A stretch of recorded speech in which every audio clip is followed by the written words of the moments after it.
Now, voters often say they want transparency in government, and even legislators say it's hard to wade through the thick biannual budget in Wisconsin.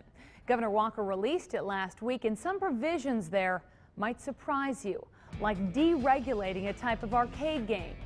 Fox 11's Kelly Schlicht has multiple views. Last week, Governor Scott Walker released his biannual budget.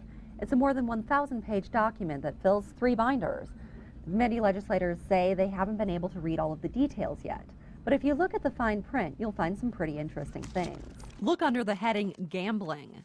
There's a passage many might miss about crane games, the arcade amusements your children beg to play, in which they use a metal claw to retrieve a stuffed animal, or at least attempt to.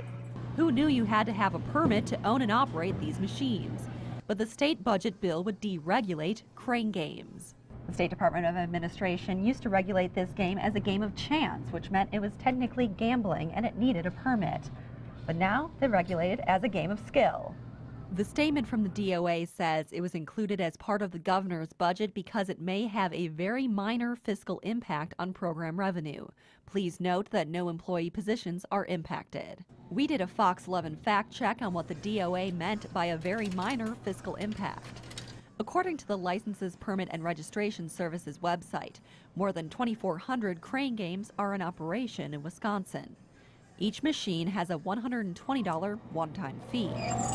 That means the crane game permits would have raised only $288,000 for the state, a seemingly small amount in comparison to the $15.3 billion budget for the next 2 years alone. People put bargaining chips in there. They put the crane deregulation that you mentioned, they put that in there as something to trade for this or that. I think we should have a purely fiscal budget is what I'd like to see us do. Democratic State Representative Penny Bernard-Shaver says items like crane game regulation don't belong in the state budget. She's reintroducing a bill that would prevent non-fiscal items from being included in future budgets. Everything in the budget you can probably trace back to some kind of fiscal impact. So the way I measure it is if it's a bigger policy impact versus a money impact. Her idea has gained some bipartisan support. But it would be my basic principle to not have policy items like this in the budget. They should be introduced as separate bills, given hearings. I think that's what the people of our respective districts want to see.